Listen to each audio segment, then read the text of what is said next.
Bienvenidos a su programa Bitácora Mexicana, este espacio de libertad, de debate y de reflexión sobre los grandes problemas del país y del mundo. Su amigo Porfirio Muñoz Ledo.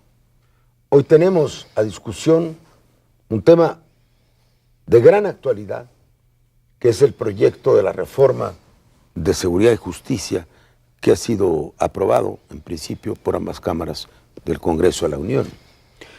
Tenemos a tres muy distinguidos invitados que representan tres perspectivas tal vez diferentes sobre el mismo problema.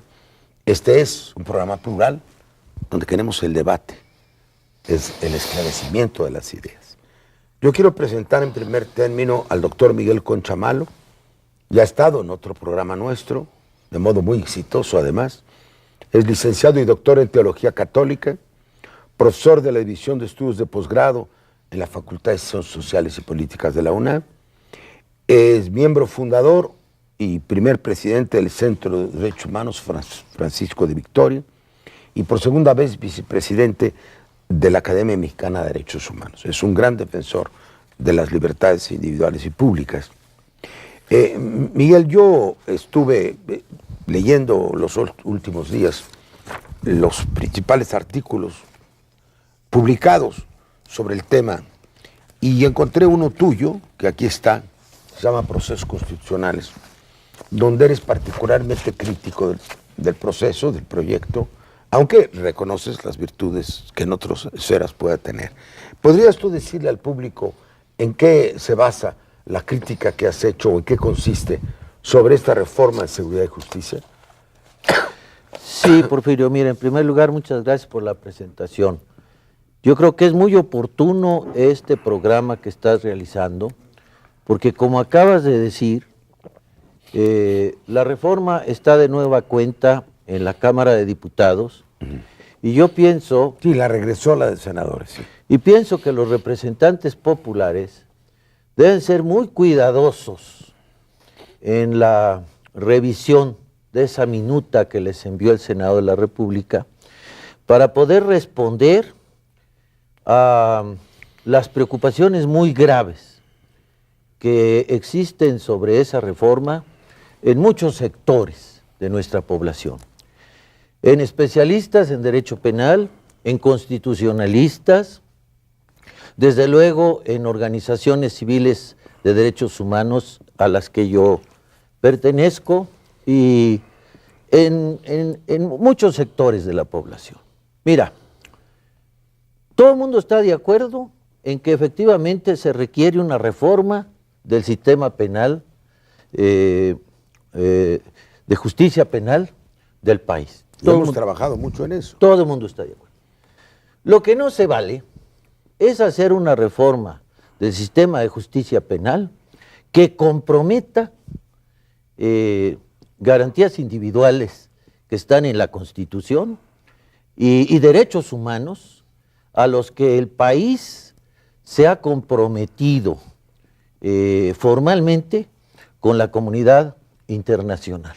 ¿Cuáles son esos fundamentales retrocesos de los que se habla? Mira, aparte de que efectivamente hay cosas positivas, ya las tocarán otros de los amigos participantes en la mesa, hay algunos puntos muy claros que preocupan. Los allanamientos por parte de la policía sin orden judicial. Caramba. Aunque sea en el caso de Eso es como el nazifascismo. Exactamente. Mira, y sobre todo tomando en cuenta cuáles son nuestras policías, cómo actúan. Y considerando que nuestras policías, está, perdón, nada más para que el público sepa, restringido en apariencia o en la letra de la ley a quienes estén involucrados en crimen organizado, ¿sí? Definido como uno que se comete entre 2 o 3 demás personas, ¿sí? En caso de flagrancia... Si tú tienes la flagrancia, tienes la sospecha o peligro para la vida de una persona, ¿sí? La sospecha de que el que está ahí adentro, en su casa, está involucrado en crimen organizado, entras. Luego dice que informar a la autoridad correspondiente, pero no dice a qué autoridad, sea la judicial, sea el jefe policíaco, Mira, sea el delegado. Hay muchas ambigüedades, porque en primer lugar, sí se habla de que efectivamente los allanamientos sin orden judicial, en los casos de flagrancia, cuando esté de por medio la vida o la integridad física de una persona, pero como te digo... Pero crimen organizado, por ejemplo, en violencia intrafamiliar pueden entrar. Bueno, esa es una de las preocupaciones que hay precisamente en la sociedad, pero el problema es que efectivamente nosotros sabemos cómo actúan nuestras policías y como te digo, sobre todo ahora en que cada vez vemos a nuestras policías más militarizadas, ¿no? Precisamente con la explicación o motivo de la persecución de la delincuencia organizada. Es una prolongación de una actitud gubernamental que desde los primeros días se fundó en la ocupación militar del territorio. Como ya no queda mucho poder en las instituciones, Felipe Calderón se puso el casquete con 5 estrellas, un uniforme que quedaba bien grande, por cierto. Luego, y ahora nos dice... uniformó a sus hijos también. Entonces la idea de que aquí vamos, porque esos policías dependen de él, no son de un órgano autónomo del Estado, son judiciales, que es un órgano del Ejecutivo, ¿no es así? Así es. Mira, otra preocupación muy seria son los famosos arraigos, ¿no? Sobre los cuales... 80 días. Hasta 80 días en el país. ¿Qué significa eso? ¿En el país o en una casa? Pues nada, que existen lugares de detención, que son lugares informales, que pueden fácilmente, y así lo consideran muchos penalistas, considerarse como prisiones preventivas, ¿no? Pero si hay presunción de inocencia, no hay prisión preventiva. Ahí está precisamente la contradicción, ahí está la contradicción, que se reconoce el principio de presunción de inocencia en esta reforma, lo cual está muy bien, pero por ejemplo, aquí tienes el caso de los arraigos, hasta por 80 días. Pero sí está restringido el crimen organizado, ¿verdad? Los arraigos. Sí. 80 días. Bueno, otra de las... Es decir, te apresan para investigar. Exactamente. Bueno, ¿eso no tiene un aire de tortura o algo así, o se parece? Pues los organismos internacionales de protección a los derechos humanos han señalado en concreto a México que esas situaciones son ocasión para que efectivamente se cometan torturas, malos tratos, etcétera. Eso es lo principal de lo negativo. Para ir rotando la pelota, Miguel, vamos a tener 3 rondas de conversión. Emilio, quiero decir que nos acompaña también un distinguido jurisconsulto, don Emilio Rabasa Gamboa, es licenciado en Derecho de la UNAM, tiene estudios de posgrado en la Facultad de Ciencias Políticas, el doctorado de la Facultad de Derecho, ha sido profesor de la UNAM, de la UAM y del ITAM, es actualmente líder académico de esa institución, fue secretario general del IMSS, subsecretario de Gobernación, estuvo muy involucrado en los procesos de negociación en Chiapas, época en que dialogamos mucho. Así es. Y muy cordialmente. Él ha sido hasta ahora compañero mío de labores, como especialista, así nos llama, ¿no? En la reforma del Estado. Yo he estado sobre todo en el tema del federalismo, del municipalismo, aunque me metí un poco a todo, y pude percatarme del trabajo tan afanoso, tan profesional que él hizo como especialista. De repente me presentaba a las reuniones, no soy especialista en esa materia, a veces di 2, 3 opiniones prudentes, pero en primer término, el trabajo que habíamos hecho en la CENCA, la comisión, de repente hubo como un apagón, ya no supo qué pasó con él, y apareció otro proyecto de ley, ¿no?, proveniente del Ejecutivo, que los legisladores aceptaron, cuando en una ley ellos habían establecido que durante ese tiempo se recibirían los productos de la comisión. Pero don Emilio, con un gran sentido de responsabilidad, negoció en las cámaras para salvar, ¿no? Tú lo dirás, no yo, pero no fue la filosofía de lo caído, lo que aparezca, sino fue la filosofía de que lo principal de avances de la reforma se salvara. ¿Qué quedó al final? ¿Cuál fue el equilibrio a tu manera de ver, Emilio? Bueno, desde luego el artículo 20, concretamente todo lo relacionado con la sustitución del sistema inquisitivo escrito por el sistema acusatorio oral, lo cual lo he calificado en un artículo que escribí en el diario donde tú también escribes, El Universal, como una revolución de la justicia en relación específicamente a eso.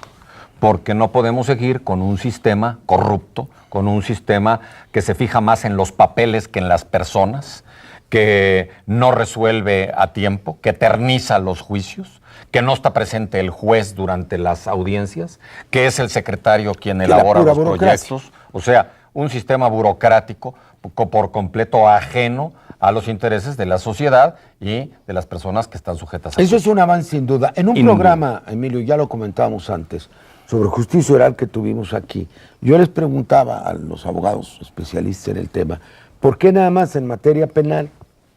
En materia familiar yo creo que es tanto más necesario los juicios eternos, con unas causales infinitas, por ejemplo en el caso de divorcio. ¿Por qué no también la justicia expedita y sin papeleo? ¿Por qué en el derecho mercantil, puedo decirlo, sí, se sienta al deudor, al acreedor y se aclaran las cosas? ¿Por qué en el derecho civil en general? ¿Por qué se ha constreñido? Cuando fuimos a Chile y nos exhibieron esto, nos los evidenciaron por distintas ramas del derecho. ¿Por qué en México ha habido a priori la idea de circunscribirlo a lo penal? Bueno, en realidad es nada más el inicio, el comienzo. No se pretende limitarlo a lo penal porque eso implicaría que convivirían dos sistemas totalmente antagónicos, el escrito para las materias que señalaste y el acusatorio oral para lo penal. Y China, eso sería imposible. Como China y Hong Kong, China es socialista y Hong Kong es ultracapitalista. No es factible ese maridaje. O todo es oral o todo es escrito. Estamos iniciando por la materia penal. Pero perdón la pregunta, yo quizás sigo acusado de maximalista toda mi vida y hasta de voluntarista. ¿Y por qué no nos echamos todo de una vez, que es muy difícil? ¿Por qué tiene que ser gradual todo en este país? No tardamos 100 años para hacer algo y no lo acabamos. ¿Por qué no nos echamos las distintas ramas del derecho? ¿Cuál es el obstáculo? No lo entiendo. ¿El gradualismo como filosofía? No, de ninguna manera. Simplemente que sí entraña capacitación. Estás hablando de 550 juzgados, de 800, de 900 jueces. En vez de capacitar a 1000, capacitas a 5000. Va a llegar a la totalidad de las materias, a la laboral, a la administrativa, a la fiscal, en todo se va a establecer. Y tú le ves otra virtud, pero va a comenzar algunos columnistas que aquí tengo dicen que fue una manera de tapar el ojo al macho. Se juntó una cosa buena con una mala y la buena encubre a la mala. Es evidente que el juicio oral es un avance, eso es indiscutible. Yo voy un poco más allá, pero eso es una concepción de las urgencias de este país. ¿Qué otro aspecto bueno le ves? Yo no estoy de acuerdo con la opinión de que la mala cubrió a la buena.